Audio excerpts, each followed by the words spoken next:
C'est pour montrer que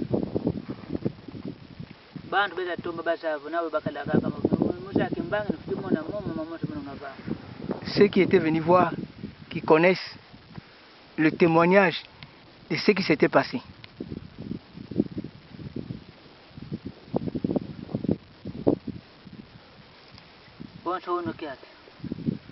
Il en est de même comme aujourd'hui.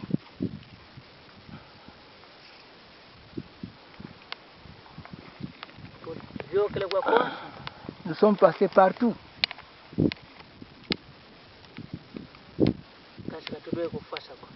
Mais nous ne sommes pas arrivés à Fouassa.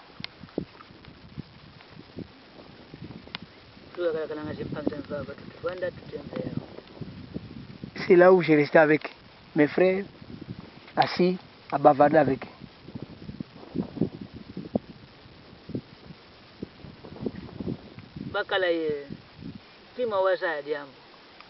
Ils avaient un cœur disposé à connaître, à avoir la connaissance.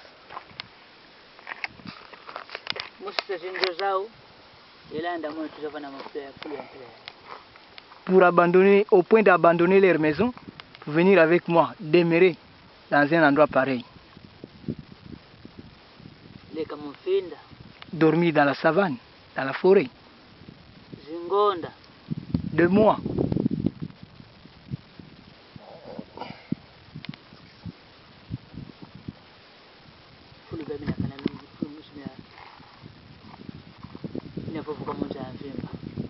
Ces endroits seront présentés et parlés dans le monde entier.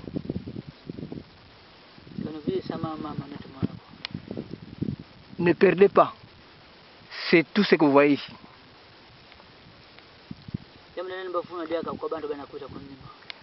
Pour ne pas être trompé par d'autres personnes qui viendront après.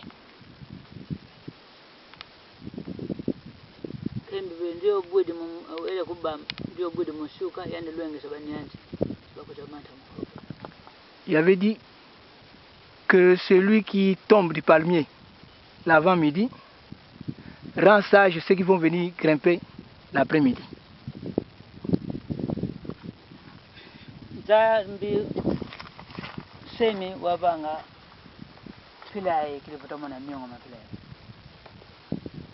C'est le Créateur, le Créateur, qui a créé tout ceci pour que nous voyions tout ce que nous sommes en train de voir en ce moment.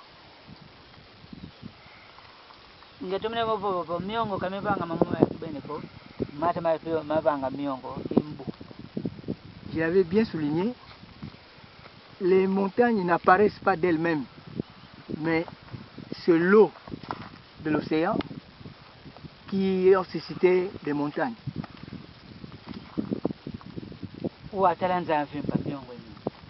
Regardez tout ce monde plein de montagnes.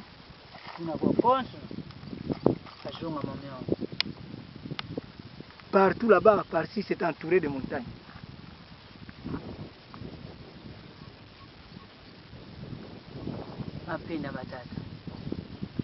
C'est le secret, le mystère du Père.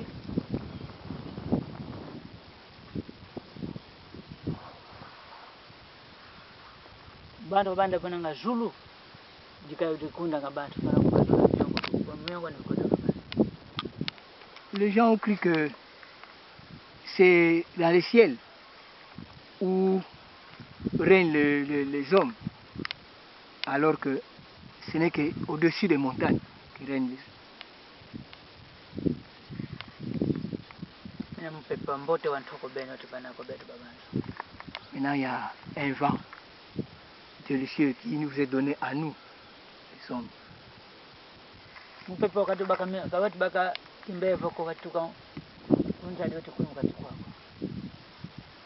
C'est cette brise, ce vent qui n'est pas souillé par des maladies, si ça provient de la mer et ça vient vers nous les hommes.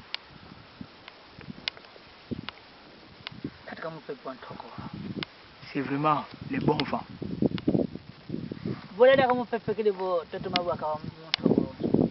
Ajoutez encore du vent pour que nous puissions bien apprécier. que ça réjuste tous les arbustes et tous les hommes qui sont ici.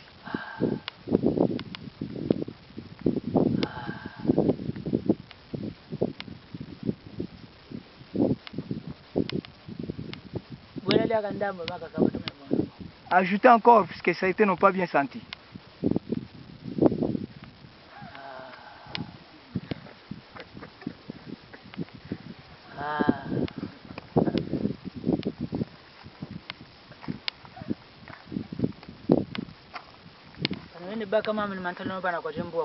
Vous ne pouvez pas prendre vos choses sacrées pour les donner aux chiens. Si il y avait un grand nombre de gens ici, plein. D'autres n'ont pas le discernement. Certains vont croire que ce n'est pas le fétiche qu'on a agi ainsi. D'autres vont rire d'eux-mêmes.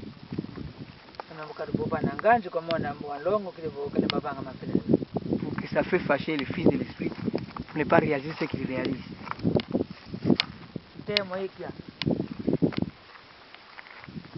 La lumière, c'est la clarté.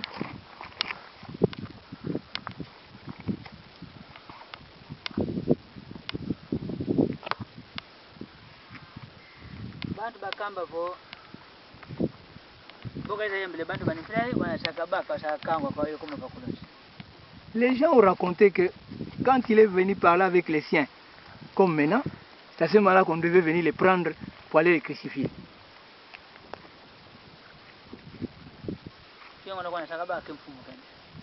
Alors qu'en réalité, c'est le moment où il s'apprêtait à bénéficier de sa royauté.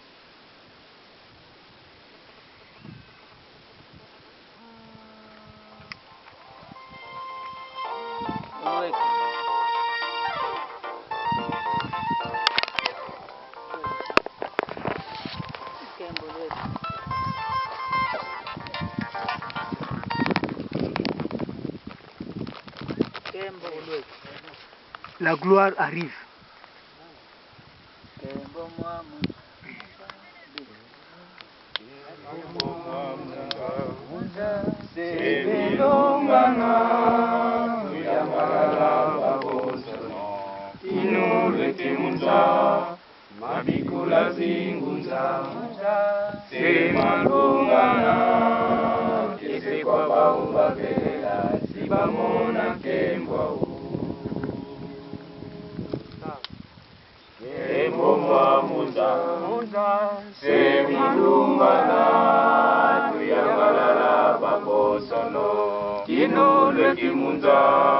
Mapikula zingunza sema lumana kese kwa bau babelela sibamona kembo tinu ya lenza wela wase kama kwiza munza sikatelemesa bandele vyandihinga tenu ivuka bana mwa munza yayo Kembela bekembela ingantinu ivuva mana mamunzaya yo ekunansia bafwa kembela bekembela ntinu ya lenza wela waswekama kwiza munza sikatelemesa bandele vyaninga ntinu ivuva bana mwa munza yayo ekunatya bafwa kembela bekembela ndinga ntinu ivuva bana mwa munza yayo ekunatya bafwa kembela bekembela ntinu ya lenza wena waswekama kwiza munza sikatelemesa bandele vyanilinga ntinu ivuva bana mwa munza yayo yekunatya bafwa kembela kembela bekembela undinga ntindo ivuva bana munzaya yo yekuna tyaba kwao kembela bekembela. Nous venons ça Mongo. Quelle était la signification de cette montagne? Pourquoi nous y sommes venus?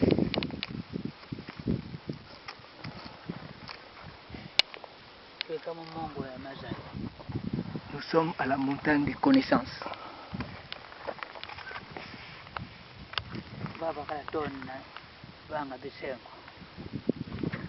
C'est ici qu'on a commencé à apprendre comment fondre le fer.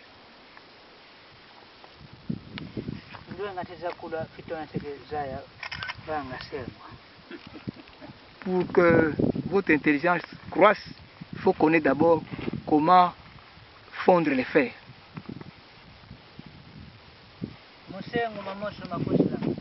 C'est à travers le fer que le tout vient.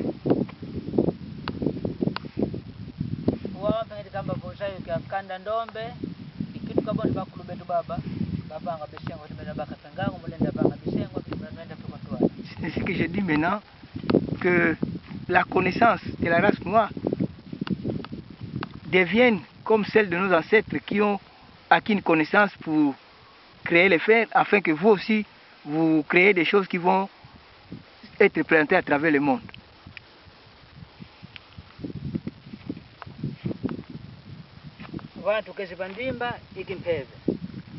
Là où nous étions un peu plus bas, c'est le spirituel.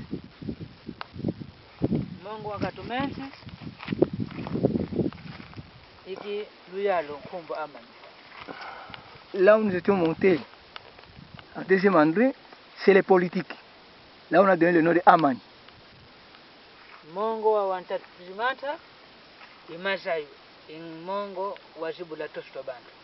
Et la troisième montagne où nous sommes montés, là où nous sommes, c'est la science. Et c'est ça qui a ouvert la connaissance des hommes.